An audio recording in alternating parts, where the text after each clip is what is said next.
Nagkarambola ang tatlong jeepney sa Maynila. Dalawang pedestrian na nakatayo lang sa kanto ang nadamay at nasugatan. Nakatutok si Bea Pinlac. Nabulabog ang bahagi na to ng Taft Avenue Corner Padre Faura Street sa Maynila, pasado alas 8 kagabi. Binangga ng jeep na galing Divisoria at patungong Baclaran ang jeep na galing San Andres at patungong Padre Faura. Nadamay pa pati ang isa pang biyaheng San Andres Padre Faura jeep. Nahagip sa CCTV ng mag-red ang stoplight sa direksyon ng bumanggang Baclaran Divisoria jeep.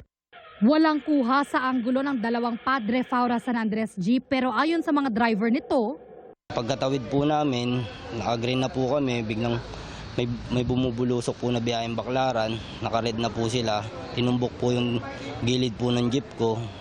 Nag-hitting the red light siya. Nagkarambola kami tatlo dahil pinilit niya, hinabol niya yung stoplight kasi may kakarerahan siya. Aminado naman siya sa mga nangyari. Kita rin sa CCTV ang mahigpit na pagkapit ng pasaherong ito sa tumagilid na jeep. Buti nga po nakakapit siya kasi kung hindi po siya nakakapit baka tumalsik siya palabas. Ang iba pang pasahero nagsibabaan din. Ayon sa pulisya, sugatan ng dalawang pedestrian na nakatayo lang sa kanto ng Padre Faura. Itong isang jeepney ay nawalan ng preno, kaya siya nagbiting the red light. Nadamay din yung dalawang pedestrian na nakatayo doon sa may kanto. Nabanggahan na ulo ng jeep ko yun dahil nga sa kawalan ng control. Umilalim siya dahil nga sa lakas ng impact. Agad rin silang dinala sa ospital. Hindi na nagbigay ng pahayag ang driver ng jeep na nagbiting the red light. Posible siyang maharap sa reklamong reckless imprudence resulting in multiple damage to property and multiple physical injuries. Para sa GMA Integrated News, Bea Pinlac, nakatutok 24 oras. Iginit ng engineer na original designer ng gumuhong Cabagan Santa Maria Bridge sa Isabela na hindi design flaw ang dahilan ng pagguho ng tulay. At nakabatay raw sa Bridge Code ng Pilipinas ang orihinal na disenyo ng tulay at ang ginawang retrofit dito. Nakatutok si Nico Wahe. Ang punot-dulo nito, design flaw. Sinabi ni Pangulong Bongbong Marcos na problema sa disenyo ng Cabagan Santa Maria Bridge sa Isabela ang posibleng dahilan ng pagbagsak ng isang bahagi nito. Hindi yan sinang-ayunan ng original designer ng tulay na si Engineer Alberto Cañete. Doon sa 12 arko na dinesign ko, yung mga truck, nakatawid siya doon sa siyam. Bago doon sa pansampo, bumagsak. Kung mali ang design, doon pa lang sa unang arko, babagsak na yon. Baka may naiba pagdating sa, I don't know, sa construction o sa pagkabit o ano. Kasi ang naputol sa tulay, yung connection. Ayon kay Engineer Cañete, siya ang author ng parehong 1997 at 2015 version ng Bridge Design Code ng Pilipinas. Ang orihinal ani ang design ng tulay nakabatay sa 1997 version ng Bridge Code ng Pilipinas. Ang polisiya sa DPWH, yung designer hindi involved sa construction. Nag-start ng construction yan ng 2014. Pero noong 2015, biglang pinablish na yung bagong code sa design ng tulay 2015. Doon sa code na yon, tumaas yung mga pwersa or forces na ginagamit sa design ng tulay. Niretrofit daw ang 8 nakatindig ng arko ng tulay alinsunod sa 2015 version ng Bridge Design Code.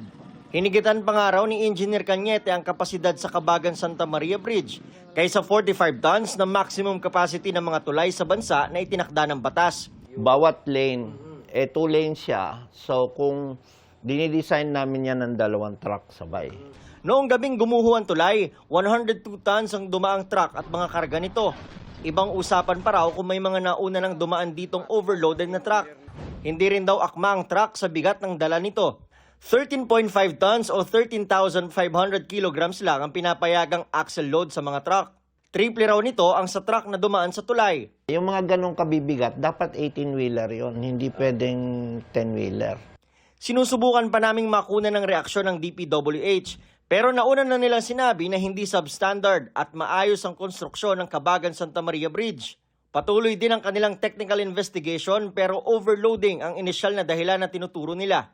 Para sa GMA Integrated News, Nico Wahe, nakatutok 24 oras. Paano nga ba makakatulong ang makabagong teknolohiya para matugunan ang mga problema sa bansa gaya ng problema sa waste disposal at segregation? Yan ang ibinida ng mga estudyante sa ika-10 Philippine Robothon na tinutukan ni Nico Wahe.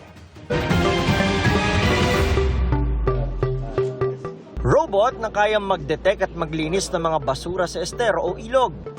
Garbage segregation machine. Automatic irrigation and soil moisture detecting robot. At anti-theft tracking system. Ilan yan sa imbensyon ng mga estudyante mula sa 38 eskwelahan sa iba't ibang bahagi ng bansa na ibinida sa 10th Philippine Robothon. Layo nitong solusyonan ang mga problema sa bansa gamit ang makabagong teknolohiya. Sa innovative open category, ibinida ang imbensyong ito na kung tawagin rotoscope na gawa ng mga taga-Malolos. It's a water robot, as you can see. Its two main functions are to collect garbage and to serve as surveillance. Pwede raw nitong linisin ang mga estero at ilog at tanggalin ang mga basura sakaling may baha. Kasabay nito ang pagkakaroon ng kamera na makatutulong sa rescue operation. Problema rin sa basura at internet connection ang focus ng Project Hope ng mga taga-Balayan, Batangas. Ang mga may ipon na basura ay ire-recycle at ibebenta. Ang mapagbebentahan nito ay idodonate sa kanilang eskwelahan. Nagtagiso naman ang mga estudyante ng primary at middle school, junior at senior high sa mini robot challenge category. Each robots must perform individual tasks in sequence or missions. In here, it demonstrates how this robot can automate on an agricultural setting. Mula sa kunwaring paglalagay ng tubig, paglalagay ng fertilizer, hanggang sa pag-harvest ng crops gamit ang kanilang mga robot. Para sa GMA Integrated News, Nico Wahe, nakatutok 24 oras.